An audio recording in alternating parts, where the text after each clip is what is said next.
नमस्कार, जोहार आप सभी को। मैं मिथुन सिंह स्वागत करता हूं आप सभी का। आशा करता हूं आप सभी बहुत अच्छे होंगे, स्वस्थ होंगे।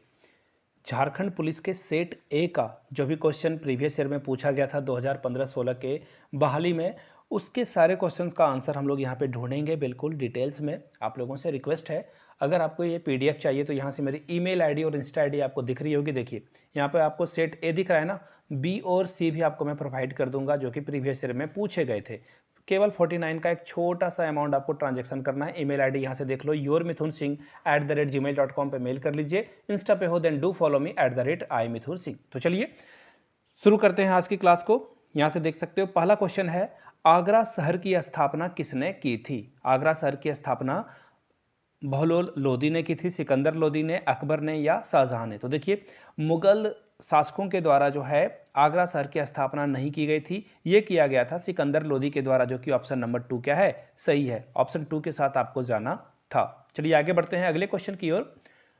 निम्नलिखित में से कौन से वर्ष, यहाँ से क्वेश्चन आप देख सकते हो, निम्नलिखित में से कौन से वर्ष ब्रिटिश ईस्ट इंडिया कंपनी यानी कि शॉर्ट में इसे EIC भी बोला जाता था, भारत में स्थापित हुई थी? यानी कि ब्रिटिश यानी कि अंग्रेज जब भारत आए थे ना, वो साल आपको बताना है कि वो कब आया था। बहुत ही आसान सा क्वेश्चन था। 1600 ईस्वी में ये सारे लोग यहाँ पे आ गए थे। कहाँ पे आ गए थे?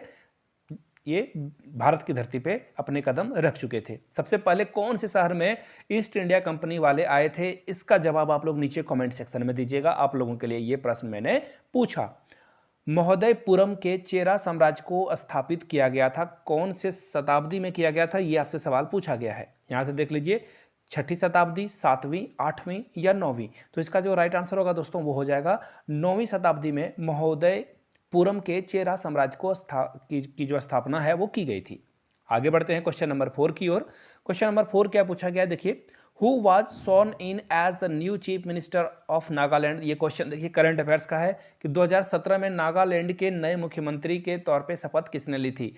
ये तो आसान सा सवाल है, बट एक्चुअली ये करंट अफेयर्स है तो इसे हम लोग पढ़ेंगे नहीं, क्योंकि ये 2017 की बात है। मैं आपसे क्वेश्चन पूछ लेता हूँ इसके बदले में। जी हाँ, इसके बदले में आपसे मैं क्वेश्चन ये पूछूंगा, आपको अभी आसाम के चीफ मिनिस्टर कौन है? नीचे कमेंट करके बताइएगा। देखिए क्वेश्चन का आंसर आप लोग नीचे कमेंट सेक्शन में जरूर दीजिएगा, ताकि आप जो है जीके वगैरह याद आपको अच्छे से हो सके। देखते हैं अगले क्वेश्चन की ओर। ग्रेट बैकवर्ड बर्ड काउंट्री यानी कि GBC 2017 के रिपोर्ट के मुताबिक भारत की पक्षी प्रजातियों का सबसे अधिक प्रतिशत राज्य के किस राज्य में? यानी कि आपको बस ये बताना है कि झारखंड में कौन, एक्चुअली झारखंड नहीं, भारत में किस राज्य में सबसे ज़्यादा पक्षियों की प्रजातियां पाई जाती है? तो इसका राइट आंसर क्या होगा? हिमाचल प्रदेश। हिमाचल प्रदेश में सबसे ज़्यादा जो है पक्षियों की जो प्रजातियां हैं वो पाई जाती है। केरला को कहा जाता है गॉड्स ऑन कंट्री यानी कि भगवान का अपना जगह, इसे आप याद रख लीजिएगा। आसाम में बिहू फेस्टिवल मनाया जाता है, बिहू का त्यौहार मनाया जाता है, तो इन चीज़ों को याद रखिएगा। राजस्थान जो कि टूरिज्म यानी कि पर्यटन का बहुत बड़ा आकर्षक केंद्र है, याद रखिएगा। राजस्थान में अभी जो है टोटल जिले की संख्या बढ़ाकर 50 कर दी गई है, तो एग्जाम में ये सब क्वेश्चन पूछे जा सकते हैं। 19 जिलों को बढ़ाया गया है राजस्थान में। आगे बढ़ते हैं, ये लेटेस्ट कल परसों का ही डेटा है, यानी कि अगर मैं बताऊं टू बी डेट, क्योंकि आप लोग इस वीडियो को बाद में भी देखोगे, तो ये मार्च के आखिरी कुछ दिनों की बात है, तब इसे बदला गया है। भारत के निम्न जैव रिजर्व में कौन सा बायोस्फीयर रिजर्व के विश्व नेटवर्क में शामिल नहीं है? 3 शामिल है, 1 शामिल नहीं है। मानस, गल्फ ऑफ मन्नार यानी कि मन्नार की खाड़ी, नीलगिरी या फिर नंदा देवी? तो देखिए नंदा देवी, नीलगिरी और मन्नार की खाड़ी शामिल है बायोस्फीयर रिजर्व में, लेकिन मानस जो है इसमें शामिल नहीं है। कौन शामिल नहीं है? मानस। यानी कि राइट आंसर क्या होगा? ऑप्शन नंबर 1 आपके साथ, ऑप्शन 1 के साथ आपको जाना था। बढ़ेंगे क्वेश्चन नंबर 7 की ओर। What is the full form of EBCDIC? यानी कि इसका फुल फॉर्म क्या है EBCDIC का? तो देखिए इसका जो फुल फॉर्म है मैं आपको वही बता देता हूं। एक्सटेंडेड बाइनरी, यहां से देखिए, extended binary coded decimal interchange code. इसका क्या है? Interchange code. अब देखिए ऊपर वाला भी आपको आंसर बिल्कुल सेम जैसा ही लगता होगा। यहां से आप देख सकते हो extended binary coded decimal interchange code, और यहाँ भी देखिए इंटरचेंज कोड है। तो खैर राइट आंसर क्या होगा? ऑप्शन ए के साथ आपको जाना था। यहाँ पे कुछ ना कुछ थोड़ी सी जो है स्पेलिंग में मिस्टेक होगी, मैं देख लेता हूँ एक बार, वेट अ मोमेंट। हाँ यहाँ से देख लो, यहाँ पे केस है, यहाँ पे कोडेड है, तो राइट आंसर क्या होगा? कोडेड वाला, यानी कि ऑप्शन ए होगा। आप डिफ़िकल्टी लेवल को देख सकते हो कितनी छोटे से मार्जिन से जो है इसे हटाया गया है। याद रखिएगा इन चीज़ों को। देखो आप ऑप्शन 1 और 4 में आप डिफरेंस नहीं कर पाओगे, छोटा सा एक ही वर्ड को सिर्फ क्या किया गया है, रिप्लेस कर दिया गया है। आगे बढ़ते हैं क्वेश्चन नंबर 8 की ओर। निम्नलिखित देशों में किसका राष्ट्रीय पशु बाघ नहीं है? नोट पूछा गया है, बाघ नहीं है ये बताना है। Malaysia, Bangladesh, Pakistan, south Korea. तो देखिए मैं आपको एक बात बता देता हूँ, किसी भी एग्जाम के लिए आप जाते हो तो भारत के जो पड़ोसी राज्य हैं, राज्य ही बोला जाता है अलग अलग देशों को, भारत भी एक राज्य है, खैर इसके बारे में बाद में बात करेंगे। भारत के जो पड़ोसी देश है ना, उनके बारे में जरूर पढ़ के जाइएगा, उनके राष्ट्रीय पशु, पक्षी, झंडा, राष्ट्रपति, प्रधानमंत्री के बारे में एक ना एक क्वेश्चन तो आपको पूछ ही लिया जाएगा। राजधानी, मुद्रा का नाम, तो वो जरूर आप पढ़कर जाना। निम्नलिखित देशों में किसका राष्ट्रीय पशु बाघ नहीं है? मलेशिया, बांग्लादेश, पाकिस्तान या साउथ कोरिया। तो इसका राइट आंसर क्या हो जाएगा? पाकिस्तान। पाकिस्तान का राष्ट्रीय पशु बाघ नहीं है। नीचे कमेंट करके आप बताइएगा पाकिस्तान का राष्ट्रीय पशु क्या है। अभी तक मैं एक और आपको फन फैक्ट बता देता हूं पाकिस्तान के बारे में। पाकिस्तान में आज तक 75 साल इंडिया के साथ ही लगभग क्या एक दिन पहले पाकिस्तान आज़ाद हुआ है, हम लोग 15 को, और पाकिस्तान 14 अगस्त को अपना स्वतंत्रता दिवस मनाता है, इंडिपेंडेंस डे सेलिब्रेट करता है। पाकिस्तान में आज तक कोई भी लीडर 5 साल तक पीएम नहीं रह सका है, 5 ईयर्स तक जो है पीएम बनकर नहीं रह पाया है। ये दुर्भाग्य वाली बात है। और हमारे पहले पीएम जवाहरलाल नेहरू 16 सालों तक हमारे देश के पीएम थे। तो आप देख सकते हो इंडिया में डेमोक्रेसी यानी कि लोकतंत्र है और पाकिस्तान में क्या है आप जान ही सकते हो। फिलहाल हम लोग जाएंगे क्वेश्चन नंबर 9 की ओर। Who was the first Muslim lady to ever rule India? यानी कि इंडिया पे मुस्लिम शासिका वो कौन थी जिसने इंडिया पर राज किया, शासन किया? जीनत उन निशान, रजिया सुल्तान, रानी लक्ष्मीबाई या मुमताज महल। तो इसका राइट आंसर होगा रजिया सुल्तान। रजिया सुल्तान इल्तुतमिश की पुत्री थी। देखिए मैं क्या बोल रहा हूँ, इल्तुतमिश। हाँ, अब मैंने सही बोल दिया। आगे बढ़ेंगे अगले क्वेश्चन की ओर। येलो रिवॉल्यूशन जो है इंडिया से किस से रिलेटेड था? तो देखिए जहाँ भी आपको ऑयल सीड मिलेगा, देखो आप सरसों को देख लो तो वो उसकी जो कलर है वो आपको पता चल जाएगा, वो क्या होता है, येलो होता है। तो येलो जो क्रांति थी, पीली क्रांति, येलो रिवॉल्यूशन बोलते हैं इंग्लिश में इसे, वो तिलहन क्रांति से संबंधित थी। चलिए आगे बढ़ते हैं। Sanskrit is an official language of which of the following state? Sanskrit जो है किस राज्य की आधिकारिक भाषा है? तो उत्तराखंड। देखिए उत्तराखंड को देवों की भूमि भी कहा जाता है, घाटियों की खाड़ी भी उत्तराखंड को कहा जाता है। एक मूवी आई थी इमरान हाशमी की और विद्या बालन की, शायद मेरी अधूरी कहानी या कुछ था, वो पूरी मूवी उत्तराखंड में शूट की गई थी। फूलों की घाटियाँ आपको देखने को मिल जाएगी। तो उत्तराखंड की जो भाषा है वो है संस्कृत। उत्तराखंड में सबसे ज़्यादा ब्राह्मण आपको वहीं पे मिलेंगे, वहाँ पूजा पाठ वगैरह का माहौल ज़्यादा है, इसलिए आपको संस्कृत वहाँ की ऑफिशियल लैंग्वेज में दिख जाएगी। Who is the author of the book one Indian girl? यानी कि चेतन भगत के द्वारा ये बुक लिखी गई है, मेरे पास भी है।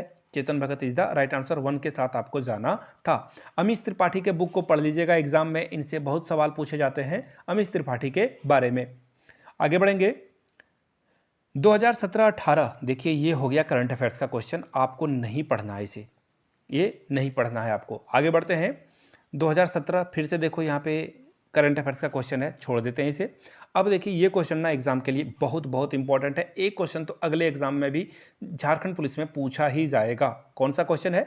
निम्नलिखित में से कौन सा दिन भारत में राष्ट्रीय डेंगू दिवस के रूप में मनाया जाता है? तो देखिए भारत में डेंगू दिवस के रूप में कौन सा डे को सेलिब्रेट करते हैं? 18 मई बिल्कुल गलत, 14 मई भी गलत, 23 मई भी गलत, यानी कि 16 मई को हम लोग राष्ट्रीय डेंगू डे सेलिब्रेट करते हैं। अब मैं आपसे 2-3 क्वेश्चन पूछूंगा, नीचे कमेंट करके आपको आंसर देना है। हम लोग आर्मी डे कब सेलिब्रेट करते हैं? पहली बात। एड्स डे कब सेलिब्रेट किया जाता है? भारत में शिक्षक दिवस और विदेश में शिक्षक दिवस कब मनाया जाता है? ये क्वेश्चन में फंसते हैं बच्चे, इनको जरूर कर लीजिएगा। साक्षरता दिवस किस दिन मनाया जा सकता है और जा सकता है क्या मनाया जाता है? 11 जुलाई को। ये क्वेश्चन ना एसएससी में बहुत बार पूछा जा चुका है। 11 जुलाई को हम लोग विश्व जनसंख्या दिवस मनाते हैं। 1 और 1 मिलकर 11 हो जाते हैं, तो ऐसे आप ट्रिक से याद कर सकते हो इसे। आगे बढ़ते हैं। निम्नलिखित में से किसने संयुक्त राष्ट्र विकास कार्यक्रम यानी कि UNDF को स्थापित किया है? उसका नाम क्या है? तो देखिए जनरल असेंबली कहाँ है? ऑप्शन नंबर 3 में। जनरल असेंबली के द्वारा UNDP की जो है उसके द्वारा उसका गठन किया गया है।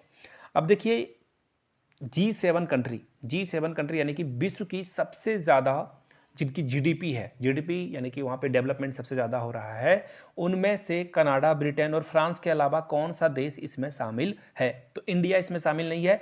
इंडिया G20 का पार्ट है। क्वेश्चन ये भी पूछा जा सकता है। तो इंडिया जो है 20 सबसे बड़े जीडीपी देश में, इसमें चाइना भी है, रसिया भी है। G20 में रसिया भी है, चाइना भी है और इंडिया भी इसमें शामिल है। पाकिस्तान इसमें शामिल नहीं है। भिखारी कंट्री कहाँ से शामिल हो पाएगा? फिलहाल देख लीजिए, इसमें जर्मनी भी है, इटली भी है और जापान के साथ यूनाइटेड स्टेट भी है। तो रसिया यहाँ पे मैंने आपको बताया था G7 में नहीं है, ये ऑप्शन कट गया। देखो ऐसे आप हटा सकते हो, चाइना भी इसमें नहीं शामिल है, ये कट गया। अब देखिए मलेशिया भी कट गया, मलेशिया तो है नहीं, तो राइट आंसर क्या हो जाएगा? ऑप्शन थर्ड जर्मनी इसका राइट आंसर हो जाएगा। Germany, Italy, Japan and United state यानी कि अमेरिका की बात हो रही है। पूछा गया है DIPAM किसके लिए बोला जाता है? क्वेश्चन पता नहीं, फुल फॉर्म वाले क्वेश्चन हर एग्जाम में पूछे जाते हैं, याद कर लीजिएगा। डी जो है स्टैंड करता है किसके लिए? डेवलपमेंट यानी कि निवेश के लिए। अगला है आई यानी कि इन्वेस्टमेंट, पी यानी कि पब्लिक, एसेट मैनेजमेंट यानी कि निवेश विभाग, सार्वजनिक संपत्ति प्रबंधन। कहाँ है ऑप्शन? ऑप्शन नंबर आपको ये दिखेगा कहाँ पे? ऑप्शन नंबर थर्ड इसका राइट आंसर कहाँ है? 1, ये देख लो, ये फर्स्ट में ही इसका राइट आंसर है। फिलहाल हम लोग बढ़ते हैं क्वेश्चन नंबर अगले की ओर। भारत में उपभोक्ता मूल्य सूचकांक डेटा की गणना किसके द्वारा की जाती है? बहुत ही इंपॉर्टेंट क्वेश्चन है। आपने CGL का नाम सुना होगा, CSO का नाम सुना होगा, तो उन्हीं में से ये शामिल है। तो यहाँ पूछा गया है कि वित्त मंत्रालय के द्वारा, भारतीय रिजर्व बैंक के द्वारा, वाणिज्य मंत्रालय के द्वारा यानी कि मिनिस्ट्री ऑफ कॉमर्स, लेकिन इसका राइट आंसर होगा सेंट्रल स्टैटिक्स ऑफिस के द्वारा जो है हम लोग उपभोक्ता मूल्य सूचकांक ज्ञात करते हैं। बहुत इंपॉर्टेंट क्वेश्चन, पंचवर्षीय योजना यानी कि 5 ईयर प्लान के क्वेश्चन भरे पड़े हैं। सारे 5 ईयर प्लान का घोंटा लगा लीजिए, क्वेश्चन यहीं से पूछे जाते हैं बार बार। 12वीं पंचवर्षीय योजना का मुख्य नारा क्या था? सबका साथ सबका विकास, ये तो बीजेपी का नारा था, ये तो ऑप्शन कट गया। तेज और सामयिक विकास, ये भी कट जाएगा, ये भी नहीं होगा। अगला क्या है? यहाँ से देखिए, तेज, टिकाऊ और अधिक समावेशी, ये रहा ऑप्शन नंबर 4। यानी कि देश को उस समय ना जल्दबाजी की भी जरूरत थी, डेवलपमेंट की बहुत ज़्यादा जरूरत थी। अगला क्वेश्चन पूछा गया है, निम्नलिखित में से कौन सा हरित क्रांति की रणनीति का हिस्सा नहीं था? तो देखिए, हम लोग ऑर्गेनिक फार्मिंग को उस समय नहीं डेवलप कर पा रहे थे। अब देखिए ऑर्गेनिक फार्मिंग क्या होता है, आप अपने खेतों में DAP, यूरिया वगैरह डालते हो। ऑर्गेनिक खाद की बात अगर की जाए तो आप गोबर या फिर पत्ते को सड़ाकर डाल देते हो, तो ये ऑर्गेनिक है। और इसमें महंगा ये बहुत आता है, इसका रीज़न क्या है? आप देखना, ये ऑर्गेनिक फार्मिंग की वजह से आप बोलते हो ना कि ये खाद से ये जो है अच्छा नहीं है, फ्रूट्स वगैरह आजकल अच्छे नहीं मिलते हैं, हरे सब साग सब्जियाँ की जो न्यूट्रिशन है यानी कि उसके जो पोषक तत्व हैं पहले जैसे नहीं रहे। तो इसका रीज़न क्या है कि हम लोग जो फर्टिलाइज़र है यानी कि जो खाद है वो ज़्यादा इस्तेमाल कर रहे हैं। हम लोगों को जैविक खाद का इस्तेमाल करना चाहिए, लेकिन जैविक खाद से प्रोडक्शन यानी कि उत्पादन कम होता है, इस वजह से किसान इसकी जो है उपज नहीं करते हैं। लेकिन अब विदेशों में, यूरोप वाले कंट्री में, अमेरिका में, जापान में इसकी बहुत महत्व रह गई है। इंडिया में भी लोग जो है महंगे दामों पे खरीदते हैं। देखिए, जैविक खेती के द्वारा जो भी प्रोडक्ट होगा वो महंगा ही होगा। आगे बढ़ते हैं। गोवा के मुख्यमंत्री के तौर पर शपथ किसने ली है? देखिए, कोई क्या ही बोला जाए, ये गोवा के चीफ मिनिस्टर बने। ये एक्चुअली भारत के रक्षा मंत्री, डिफेंस मिनिस्टर भी रह चुके थे। IIT से पास आउट ये थे और इनको साइकिल चलाना बहुत पसंद था। और ये हमारे बीच अब नहीं है। दुर्भाग्य की बात है कि मनोहर पर्रिकर जैसे व्यक्तित्व को हमने खो दिया है। फिलहाल ये करंट अफेयर्स था। आगे बढ़ते हैं। Who was the appointed UNICEF ambassador for ICC women's world cup 2017? Sachin Tendulkar right answer है, लेकिन ये करंट अफेयर्स है। आगे बढ़ेंगे, ये भी करंट अफेयर्स है। नेक्स्ट क्वेश्चन भी करंट अफेयर्स है। करंट अफेयर्स से बहुत सारे क्वेश्चन पूछे गए थे। देखिए, अब करंट अफेयर्स वाले ही क्वेश्चन थे। ये भी क्वेश्चन करंट अफेयर्स का ही है। चेयरमैन नीति आयोग के कौन होता है? तो ये क्वेश्चन एक्चुअली करंट अफेयर्स का नहीं है, ये फैक्चुअल क्वेश्चन है।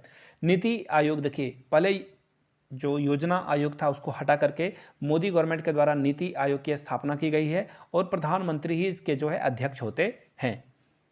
EWERTY कीबोर्ड का आविष्कार किसने किया है? आपको उसका नाम बताना है, बहुत इंपॉर्टेंट। क्रिस्टोफर, ये रहा option number third, Christopher souls के द्वारा जो है इसका जो है इन्वेंशन यानी कि आविष्कार किया गया है। इन्वेंशन मतलब होता है आविष्कार। चलिए आगे बढ़ते हैं अगले प्रश्न की ओर। देखिए, पैसो जो है किस कंट्री का ऑफिशियल करेंसी नहीं है? तो देखिए, ब्राज़ील का ये नहीं है, बाकी फिलीपींस का भी पैसो है, मैक्सिको का भी, अर्जेंटीना का भी है। राइट आंसर क्या हो जाएगा? Option number C Brazil is the right answer. आगे बढ़ते हैं नेक्स्ट क्वेश्चन। यहाँ से आप देख सकते हो one of the best solution to get rid of non biodegradable wastage is, यानी कि गैर बायोडिग्रेडेबल अपशिष्टों से छुटकारा पाने के लिए सबसे अच्छा उपाय क्या है? दफन करना, रिसाइकलिंग करना। तो देखिए जब आप रिसाइकल करोगे, देखो मैं आपको समझाता हूँ रिसाइकल कैसे किया जा सकता है। सपोज कर लो कि आपने एक प्लास्टिक की बोतल खरीदी, अब इसी को फैक्ट्री में ले जा करके धो करके अगर या फिर इसे थोड़ी सी जो है पॉलिश करके यूज़ किया जा सकता है। तो रिसाइकल करना पर्यावरण को कम नुकसान पहुंचाता है। तो राइट आंसर क्या हो जाएगा? ऑप्शन 2 इसका राइट आंसर हो जाएगा। पत्ता गिरावट द्वारा प्रेरित किया जाता है, पत्ता जो है किसके द्वारा गिरता है? तो इसका राइट आंसर अस्कॉर्बिक एसिड यानी कि ऑप्शन नंबर 4 होगा। याद रखिएगा फैक्चुअल क्वेश्चन है। आगे बढ़ते हैं। अब देखिए साइंस का क्वेश्चन आना कुछ कुछ शुरू हो चुका है। ईवीएस के क्वेश्चन है ये।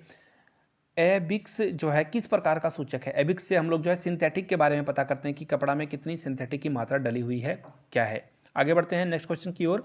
लाल चींटी को ग्रीक में क्या कहा जाता है? बहुत ही इंपॉर्टेंट क्वेश्चन। फॉर्म कहा जाता है लाल चींटी को, फॉर्मा।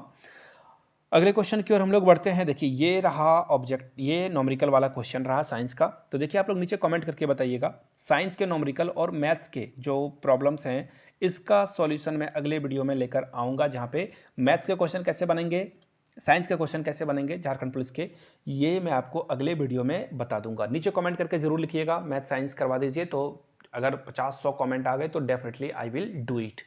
वीडियो को यहाँ तक आपने देखा, इसके लिए आपका बहुत बहुत शुक्रिया। आप झारखंड पुलिस में सफल हों, आगे बढ़ें। जाते जाते फिर से दोहरा देता हूँ, यहाँ से मेरी ईमेल आईडी और इंस्टा आईडी देख लो, yourmithunsingh@gmail.com पे आप मुझे मेल कर सकते हो। If you are Instagram then do follow me @imithunsingh।